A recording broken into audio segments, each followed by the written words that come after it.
Hi everyone welcome to இல் easy learn. So நம்ம இன்னைக்கு வந்து பிட்ரிபிள்இ சப்ஜெக்ட் பிஇ 3251 அந்த சப்ஜெக்டில் April May 2025 Anna university question பேப்பரில் என்ன கொஷின்ஸ்லாம் நம்ம எக்ஸ்பெக்ட் பண்ணலாம், அதோட இம்பார்ட்டன்ட் டாபிக்ஸ் ஆல்மோஸ்ட் வந்து part A and then part பியில் வந்துட்டு 11A 11Bயில் என்ன ஆப்ஷன், பார்ட் சியில் என்ன கொஷின் எக்ஸ்பெக்ட் பண்ணலாம், இது எல்லாமே லிஸ்ட்டு வந்துட்டு each and every unit I have categorized.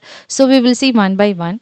So April May 2025 BE 3251 B triple E சப்ஜெக்டில் ஃபஸ்ட்டு 11th கொஷின் அப்படின்னு சொல்லி நம்ம பார்ட் பி தான் நம்ம டிஸ்கஸ் பண்ண போகிறோம் and then part C. So part பியில் 11A கொஷின் வந்து நம்ம நோடல் அனாலிசிஸ் வந்துட்டு இந்த டைம் வந்து எக்ஸ்பெக்ட் பண்ணலாம். ஸோ இந்த எல்லா அனாலிசிஸுமே based upon all the last previous year university question பேப்பரோட ரெஃபரன்ஸில் தான். ஸோ இந்த வந்து எக்ஸ்பெக்டட் அப்படின்ற கொஷின் லிஸ்ட் போட்டிருக்கோம். ஸோ 11Aல வந்து நோடல் அனாலிசிஸ் எக்ஸ்பெக்ட் பண்ணலாம் அண்ட் தென் 11Bயில் வந்து ஆர்எல்சி வந்து மேக்ஸிமம் நியூமரிக்கலாக இருக்கும். சம்டைம்ஸ் வந்து தியரி அண்ட் நியூமரிக்கல் ஸ்பிளிட்டப்பில் கொடுக்கறதுக்கு சான்சஸ் இருக்குது. ஸோ இது வந்து ஃபஸ்ட்டு யூனிட்டில் நம்ம வந்து ஒரு எக்ஸ்பெக்டட் கொஷின் பண்ணுறோம். சப்போஸ் வந்துட்டு இந்த ப்ரையாரிட்டி வைஸ் இல்லை கொஷின் அப்படின்றப்ப இந்த நெக்ஸ்ட் ஸ்டெப் வந்து எப்படி கொடுப்பாங்கன்னா total resistance, total current and then சிடிஆர்னு சொல்லிட்டு current division rule, voltage division rule அப்படின்னு சொல்லி இந்த மாதிரி நியூமரிக்கல் ப்ராப்ளம்ஸ்லாம் இருக்குது. இதெல்லாம் ஜாயின் பண்ணி ஒரு சிங்கிள் கொஷினாக வந்துட்டு கேட்குறதுக்கு சான்சஸ் இருக்குது. அதர்வைஸ் மெஷ் அனாலிசிஸ் வந்து கேட்க சான்சஸ் இருக்குது. ஸோ ஓவராலாக இதுதான் யூனிட் 1 எக்ஸ்பெக்டேஷன் அப்படின்றது நம்ம சொல்லலாம். Next coming to unit 2. So next நம்ம பார்க்க போகிறது வந்து யூனிட் 2. அதில் வந்துட்டு ஃபஸ்ட்டு ப்ரையாரிட்டியில் நான் 12th A கொஷினாக என்ன எக்ஸ்பெக்ட் பண்ணுறேன்னா டிசி மோட்டார். ஸோ டிசி மோட்டாரில் வந்துட்டு அதோட ஷண்ட் மோட்டார் பற்றி எக்ஸ்பிளைன் பண்ண சொல்லலாம். இல்லைனா ஜென்ரலாக கன்ஸ்ட்ரக்ஷன் அண்ட் ஒர்க்கிங், இந்த speed control equation, torque equation இருக்குது. ஸோ இதை பற்றி டிசி மோட்டாருக்கு இம்பார்ட்டன்ஸ் நம்ம கொடுக்கலாம். ஸோ இதோடைய எதர் ஒரு சாய்ஸில் வந்து 3 phase இண்டக்ஷன் மோட்டார், அதோட கன்ஸ்ட்ரக்ஷன் ஒர்க்கிங் கேட்குறதுக்கு சான்சஸ் இருக்குது. ஸோ இது இல்லாமல் நெக்ஸ்ட் ப்ரையாரிட்டி லெவலில் பார்க்கும்போது டிசி ஜென்ரேட்டரில் வந்து ஜென்ரலாக அதோட கன்ஸ்ட்ரக்ஷன் ஒர்க்கிங், இஎம்எஃப் ஈக்குவேஷன் இல்லைனா செப்பரேட்லி எக்ஸைட்டட் அப்படின்ற டாப்பிக்கில் வந்து டிசி ஜென்ரேட்டருக்கு வந்து கொஷின்ஸ் கேட்க சான்சஸ் இருக்குது. நெக்ஸ்ட் வந்து டிரான்ஸ்ஃபார்மர், அது வந்து கோர் டைப், ஷெல் டைப் அப்படின்றத டிஸ்கிரைப் பண்ண சொல்லி கேட்கலாம். இல்லை கம்பாரிசன் வந்து transformer and induction motor. So இந்த கொஷின்ஸ், இந்த டாபிக் எல்லாம் நம்ம யூனிட் 2க்கு வந்து ப்ரிப்பேர் பண்ணுறது சஃபிஷியண்ட்டாக இருக்கும். ஸோ நெக்ஸ்ட் பார்த்தீங்கன்னா வந்துட்டு unit 3. So coming to unit 3ல பார்க்கும்போது நான் 13th கொஷனில் ஏல என்ன எக்ஸ்பெக்ட் பண்ணுறேன்னா பிஎன் ஜங்ஷன் டயோடில் விஐ கேரக்டரிஸ்டிக்ஸ் எக்ஸ்பெக்ட் பண்ணலாம். நெக்ஸ்ட் வந்து பியில் வந்துட்டு MOSFET different modes of operation நம்ம எக்ஸ்பெக்ட் பண்ணலாம். அதே மாதிரி பார்த்தீங்கன்னா யூனிட் 3ல வந்து சிபி கான்ஃபிகரேஷன் கொஷின் நம்ம எக்ஸ்பெக்ட் பண்ணலாம், IGBT and then bridge rectifier. So இந்த கொஷின்ஸ் எல்லாம் பார்க்கும்போது ஓகே, நம்ம வந்து இந்த ஃபஸ்ட்டு 13AB இல்லை 12AB அப்படின்றத வந்து நம்ம ஸ்டாப் பண்ணக்கூடாது. இது வந்து ஒன்லி 30% to 40% தான் நமக்கு சான்சஸ் இருக்குது. ஸோ இந்த கொஷின் அண்ட் தென் இதுவும் நம்ம கம்பைன் பண்ணி படிக்கும் போது ஓவராலாக நமக்கு வந்து 70% ஆஃப் தி ஒரு 60 to 70% வந்து நம்ம பிட்ரிபிள்இ எக்ஸாமுக்கு ப்ரிப்பேர் பண்ண கேட்டகரியில் வந்துடலாம். ஸோ நெக்ஸ்ட் பார்த்தீங்கன்னா 14th ஒன். ஸோ 14th அப்படின்னு கொஷின் போது யூனிட் 4. ஸோ இந்த யூனிட் 4ல் பார்த்தீங்கன்னா வந்துட்டு ஃபஸ்ட்டு ஏ சாய்ஸில் வந்து பைனரி கோட்ஸோட கிளாசிஃபிகேஷன் கேட்கலாம். அதில் வந்து கிரேட் டு பிசிடி கன்வெர்ட் பண்ணுறது, இல்லை டெசிமல் டு பைனரி கன்வர்ஷன் கேட்கலாம்.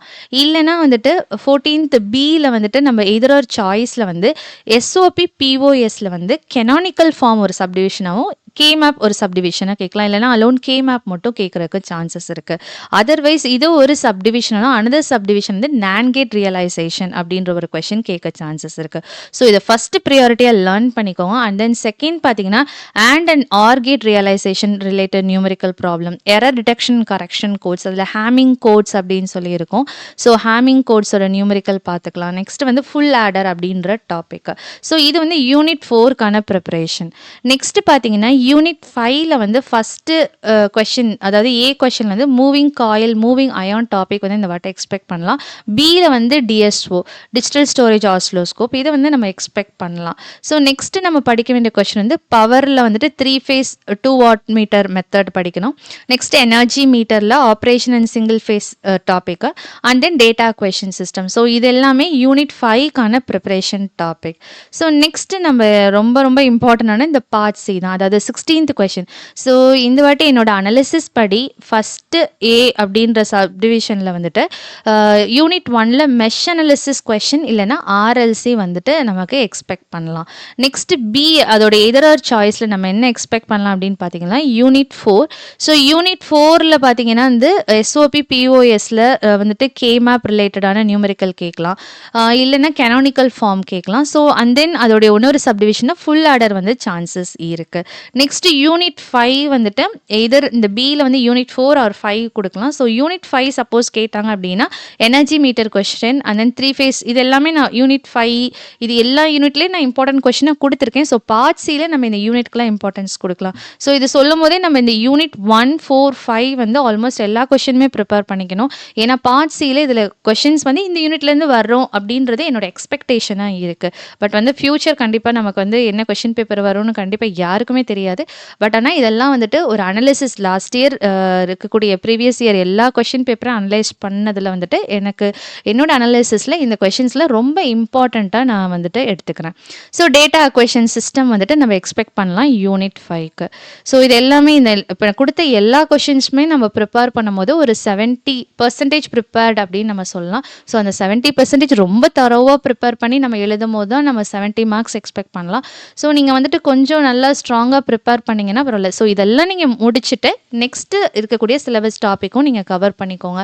ஏன்னா வந்துட்டு சம்டைம் கொஷின் ஈஸியாக இருக்கலாம், மாடரேட்டாக இருக்கலாம், இல்லை சம்டைம்ஸ் டஃப்பாக கேட்டாங்க அப்படிங்கும்போது நமக்கு வந்து எவ்வளோ லேர்ன் பண்ணுறோமோ அது ரொம்ப பெனிஃபிஷியலாக இருக்கும்.